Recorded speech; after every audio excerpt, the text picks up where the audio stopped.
Ο Καρμέλο ο Σιτσιλιάνο είναι Ιταλός, είναι Σικελός, έχει πάει εκεί στην Έτνα και ό του θαύματος μιλάει και ελληνικά. Και θέλω να το ρωτήσω, καλημέρα Καρμέλο, τι κάνεις? Καλημέρα, για χαρά, εσείς? Αυτό που βλέπω πίσω σου είναι η Έτνα? Ναι, ακριβώς είναι η Έτνα. Πριν μας περιγράψεις και μας πεις, εσύ τα ελληνικά τόσο καλά, πού τα έμαθες ρε φίλε? Εντάξει, δεν τα έμαθα και τόσο καλά, απλά μ' αρέσουν. Εντάξει, έχω πάει πάρα πολλές φορές στην Ελλάδα. Και εκεί με φίλους, με τραγούδια και με άλλα, εντάξει, σιγά σιγά τα έμαθα. Τραγουδάγατε δηλαδή και από τα τραγούδια μέσα και με κάνα κρασί που πίνατε έμαθες ελληνικά? Ακριβώς, με πολλούς καφέδες, τσιπουράκια, τραγούδια. Άμα δεν ήξερα ότι το τσίπουρο και ο καφές βοηθάει. Βέβαια λέμε ούνα φάτσα, ούνα ράτσα. Είναι κοντά, πολύ κοντά οι δύο γλώσσες. Αλλά δεν είναι τόσο εύκολο από τα τσίπουρα και το τραγούδι να μάθεις ελληνικά. Είναι και ταλέντο, έχει ταλέντο ο άνθρωπος. Τι έχεις σπουδάσει ρε φίλε? Εγώ έχω σπουδάσει μουσική, είμαι μουσικός. Αλλά μέσω της μουσικής έχω μάθει τα ελληνικά και μέσω τους φίλους που έχω στην Ελλάδα. Για πες μου λοιπόν τώρα εδώ, δώσε μας την ιστορία. Καταρχήν αυτές οι εκρήξεις που βλέπουμε και είναι εντυπωσιακές. Αυτή τη χρονική περίοδο, πόσο επικίνδυνες είναι οι εκρήξεις στην Έτνα?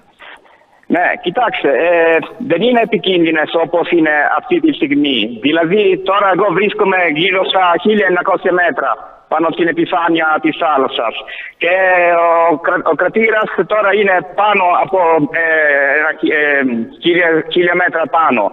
Δηλαδή είναι πάρα πολύ μακριά από τα πρώτα χωριά, από την πόλη, από την Κατάνια. Ναι, να πούμε ότι είναι η περιοχή δηλαδή. δεν είναι κατοικήσιμη η περιοχή γύρω από τον κρατήρα, είναι μακριά τα χωριά. Ακριβώς. Και εκτός από αυτό, η λάβα πάει πάρα πολύ αργά. Δεν είναι σαν ποτάμι, δηλαδή, δεν είναι νερό. Περπατάει πάρα πολύ σιγά. Δηλαδή, κανένας δεν έχει πεθάνει ποτέ για λάβα. Δεν έχει πεθάνει ποτέ κανείς για λάβα, όπως έγινε και με το Βεζούβιο και όπως έγινε με την Πομπία. Αυτό που σε σκοτώνει είναι η τέφρα. Ναι, τα ηφαίστεια είναι διαφορετικά. Όπως είναι η Έτνα, δεν υπάρχει ο κίνδυνος αυτός. Ο Βεζούβιο είναι άλλο είδος ηφαιστείου. Όμως η κοντινότερη περιοχή που φτάνει η λάβα, πόσο κοντά σε κατοικημένη περιοχή φτάνει? Εντάξει, τώρα είναι χιλιόμετρα λέμε. Δηλαδή πριν να φτάσει σε ένα χωριό θα περάσουν μήνες. Άρα Καρμένο να πούμε ότι η Έτνα αυτή τη στιγμή είναι ένα βουνό, είναι ένα ηφαίστειο το οποίο περισσότερο είναι για τουριστική ατραξιόν. Δεν είναι το επικίνδυνο όπως άλλα ηφαίστεια της περιοχής. Ακριβώς, δεν είναι επικίνδυνο. Δηλαδή εμείς εδώ δεν νιώθουμε κίνδυνο. Για μας είναι πολύ συνηθισμένο αυτό. Και πολλές φορές εγώ μαθαίνω ότι υπάρχει κάτι πάνω στην Έτνα από τους φίλους μου που είναι στο εξωτερικό. Με παίρνουν από την Ελλάδα. Τι γίνεται εκεί πάνω? Και εγώ λέω, δεν το ήξερα. Και ανοίγει παράθυρο για να δει αν καπνίζει. Έχεις συνηθίσει, δεν έχεις μάθει? Συγγνώμη. Έχεις, λέω, συνηθίσει την Έτνα. Ναι.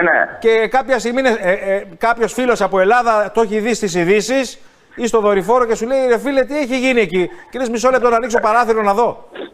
Ακριβώς. Δηλαδή το μόνο που μπορεί να δημιουργεί προβλήματα είναι όταν πέφτει πάρα πολύ στάχτη και κλείνουν το αεροδρόμιο, αυτά βασικά. Αλλά δεν υπάρχει κίνδυνο από αυτή την όψη. Για πες μου τώρα για τα δικά σου τα μουσικά. Είσαι τραγουδιστής, παίζεις όργανο, είσαι συνθέτης. Ποια είναι η... Ναι, εντάξει. Για πες μου.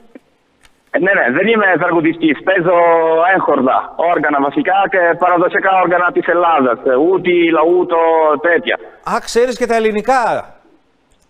Ναι, ασχολούμαι ιδιαίτερα με την ελληνική μουσική. Μου άρεσε από τότε που ήμουν μικρός και εντάξει, σπούδασα κλασική κιθάρα. Αλλά όλα τα τελευταία χρόνια πιο πολύ ασχολούμαι με την ελληνική παράδοση. Μπράβο, ρε φίλε. Μακάρι να περάσεις. Με τον COVID, πώς πηγαίνετε εκεί στη Σικελία?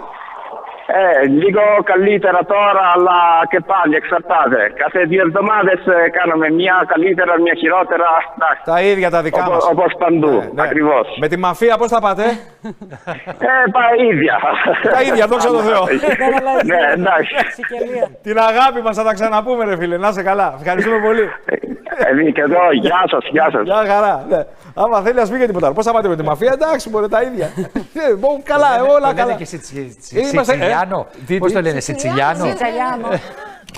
Το επώνυμό του. Δηλαδή Σικελιανός με λίγα λόγια. Σικελιανός, ναι. Έχει το επίθετο Καρμέλο Σιτσιλιάνο. Υπάρχει και μια γνωστή οικογένεια Σιτσιλιάνο στη Σικελία. Βάλε διαφημίσεις.